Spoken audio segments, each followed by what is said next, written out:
All right, we've heard from a lot of people who think that we're incorrect or crazy about our predictions of the ACC dissolving rather quickly. In this video, I'm going to respond directly to the critics, but before I do that, if you guys appreciate the content and you appreciate this video, want to help FSU escape the ACC, do me a favor and comment your thoughts below.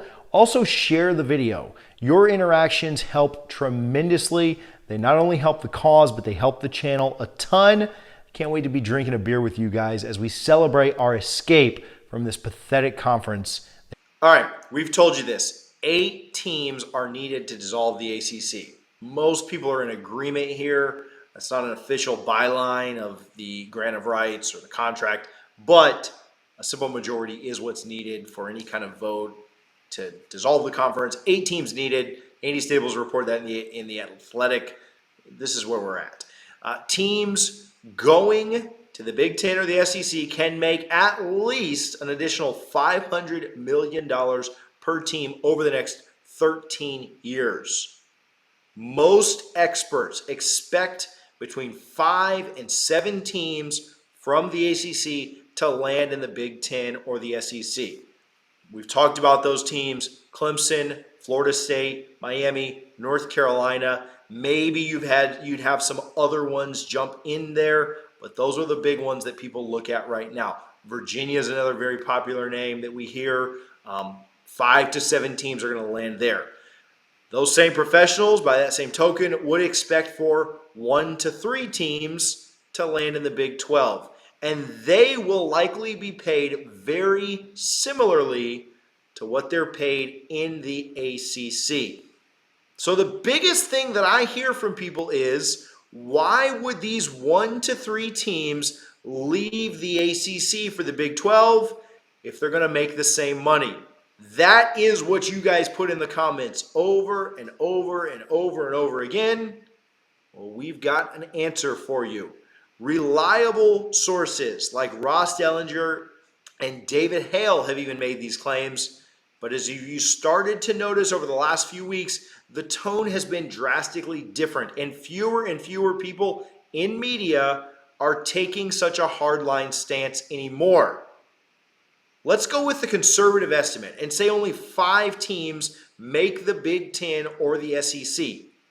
That is $500 million per team, equating to $2.5 billion. If you paid the 3 Big 12 teams an extra $1 million a year over 13 years, it cost you $39 million, leaving you about $2.46 billion in profit. If you paid $3 million over the 13 years, it cost you $117 million, leaving you still $2.38 billion in profits. How easy of a deal does this sound like? To be clear, the math is very damning. The ACC has no possible way forward because too many teams are worth hundreds of millions more than what they are currently being paid. And the borderline teams will make more outside of the ACC than they will make by staying. And before this is over, there will be many more than 8 teams willing to sign on to dissolve this league. In fact, there will be a competition to be one of the 8 teams who unites to dissolve, because the 9th team doesn't matter and is probably getting nothing. The next thing I hear from people is, but you're going to get sued by the ACC and the teams that you're leaving. Yes, I understand that. I understand that there will likely be lawsuits. But again, the counter to that, the answer to that, is that these 8 teams are weighing being sued versus losing $2.5 billion and risking complete extinction from college football relevance forever.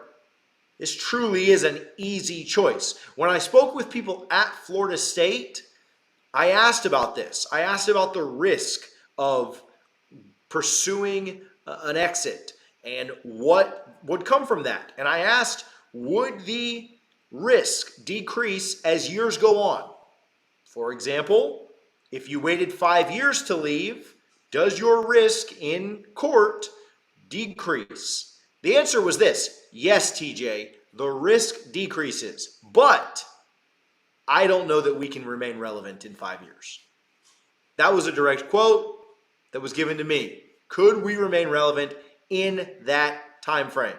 The next thing I hear from people is, but the SEC commissioner said that they weren't looking to expand. That must mean that they don't want us, or they don't want y'all, because we hear that from UF fans a ton. I'm going to rebut that one, but first, I'm going to give some love to our friends over at Garnet and Gold. Make sure that you are shopping there online using code noslaw.com. They do a phenomenal job giving back to our student athletes, our boosters, and the university. You should not be shopping for FSU gear anywhere other than garnetandgold.com. Let us save you 15% by using noslaw at checkout. That's NOSLAW. You'll save 15% off at checkout. Both the SEC and the Big Ten absolutely want FSU. We bring massive TV numbers to the table. Furthermore, the crossover between UF fans and FSU fans is negligible. They are completely different audiences. Do they sometimes tune into each other's games? Absolutely. But they're different audiences. They have different interests most weekends. If it works out that you can watch both games and see your rival lose to Vandy, you absolutely take advantage of watching it, but you're not necessarily tuning in to every single UF game, especially when your team is playing. There's an argument that exists that a conference benefits more from expanding to a different state versus staying in the same state. And that is complete garbage. FSU has been down for 6 straight years, and it still brings an army of fans to the table. You guys know they're first in the ACC since 2014 in games that have been seen in the regular season. Clemson's dominated that run, and Florida State is still first there. The last thing I hear from people is that you're just making all this up, and you have absolutely no proof. To that, we would ask you to go back and watch our first video 6 months ago when we told you that the grant of rights would fail before anyone else. We've linked that below so you can go check it out. Then go back to March when all of the media was telling you that we'd have to wait until 2030. We told you that 4 teams had joined forces and were planning their exit. We've got all 4 teams on top of the screen right now so you guys can see them, but we've also linked that video below. You should absolutely trust Double Fries No Slaw because we have delivered on our promises and our sources have proven themselves. We've been ahead of this conference realignment stuff from the beginning. And our sources haven't been wrong yet. And we're going to continue to lead from the front and tell you what's going on in the ACC. You can't go on YouTube without seeing a video that credits us or references us. And we certainly appreciate those that have picked up the banner and tried to help us get out of this conference. But we will continue to lead from this front. If you agree with us or if you disagree, take a moment and post something in the comments. Your feedback drives this channel. And as always, I am truly blessed to have you guys as listeners. I appreciate you a ton. If you've missed any of our conference realignment videos, we have them all in one place for you. Take a little bit of time and watch by clicking right here.